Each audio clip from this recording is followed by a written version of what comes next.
Assalamualaikum warahmatullahi wabarakatuh. Ketemu lagi dengan kami di channel kesayangan Anda. Nah, jadi insya Allah pada kesempatan kali ini kembali lagi saya ingin berbagi pengalaman pengetahuan terkait dunia herbal ya. Jadi untuk sahabat yang mungkin lagi terserang gatal-gatal, baik itu karena biang keringat ataukah mungkin karena bakteri. Jadi mungkin sebelum saya perhatikan, mungkin saya jelaskan terlebih dahulu.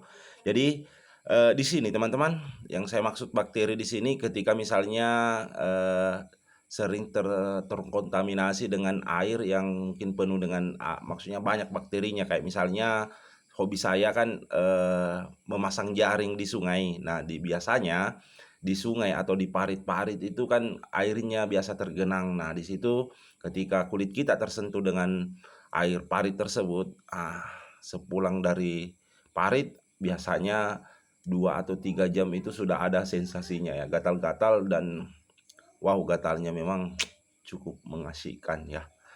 Dan obat-obat yang biasa saya gunakan ya salah satunya ini teman-teman ya. Jadi ini selain bisa ampuh mengatasi gatal, ini juga dipercaya bisa relaksasi teman-teman, digunakan untuk relaksasi karena baunya yang harum.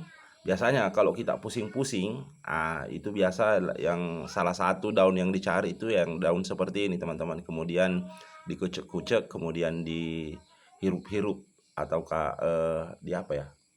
Ya, dihirup-hirup baunya ya kalau tidak salah, atau didekatkan di hidung, kurang lebih seperti itu ya. Diendus-endus baunya ya. Kembali ke pembahasan awal. Jadi kalau untuk gatal itu cukup mudah teman-teman. Kita siapkan saja ini palungeng. Apakah namanya ini, tumbuk-tumbuk ya. Kemudian kita cukup masukkan seperti ini. Masukkan secukupnya ya. Jadi kita gunakan secukupnya ya, disesuaikan dengan kondisi badan kita yang gatal seperti ini. Kita ambil seperti ini.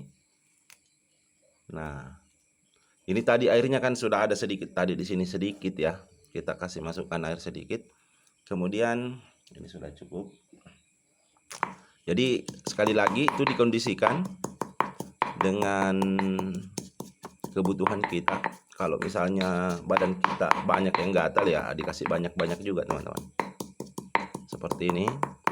Jadi ini selain enak juga dimakan, biasanya dipakai di warung-warung lalapan. Ini namanya daun cemangi ya, kemangi atau cemangi saya kurang tahu ya.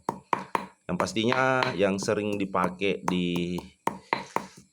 atau digunakan di warung-warung lalapan. Ini sangat enak untuk dimakan teman-teman ya. Biasa untuk ikan bakar atau ayam goreng atau ayam bakar, biasanya dipadukan dengan menu-menu ini teman-teman. Nah, sudah seperti ini, sudah koyak-koyak. Nah, sudah halus. Nah, kalau sudah seperti ini sangat mudah sekali teman-teman. Cukup kita ambil ini ya, kemudian kita oleskan di bagian, misalnya di bagian-bagian yang terasa gatal teman-teman ya. Terasa gatal seperti ini. Kita usapkan saja. Dan jangan langsung dicuci teman-teman, biarkan dulu mengering ya. Tunggu sampai mengering. Biasanya mengeringnya itu ya kurang lebih 30 menit ya. Dan biarkan mengering. Nanti kita cuci pada saat kita mau mandi ataukah kita mau berwudu ya. Kalau mau sholat misalnya, kita cuci. Kemudian setelah itu ya kita kasih lagi. Biasanya kalau rutin kita kasih itu insya Allah sangat mujarab sekali, dan pastinya gatalnya itu akan lebih cepat sembuh dibanding tidak diobati sama sekali teman-teman ya. Dibanding tidak diobati sama sekali. Insya Allah ini sangat ampuh, bisa dicoba teman-teman.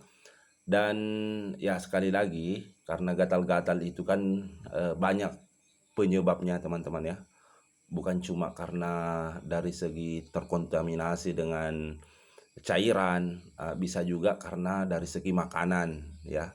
Segi makanan, jadi saya sarankan kalau kita menggunakan obat herbal ini, sudah beberapa hari misalnya 2 sampai 3 hari kemudian tidak ada perubahan, ya saya sarankan untuk dibawa ke ahlinya teman-teman, karena ini hanyalah berdasar pengalaman saja teman-teman. Tapi insya Allah ini sangat ampuh teman-teman. Saya sering gunakan cara ini kalau misalnya gatal-gatalnya itu yang seperti tadi yang saya jelaskan, termasuk yang keringat kemudian terkontaminasi dengan air yang banyak bakterinya. Insya Allah sembuh, insya Allah teman-teman ya.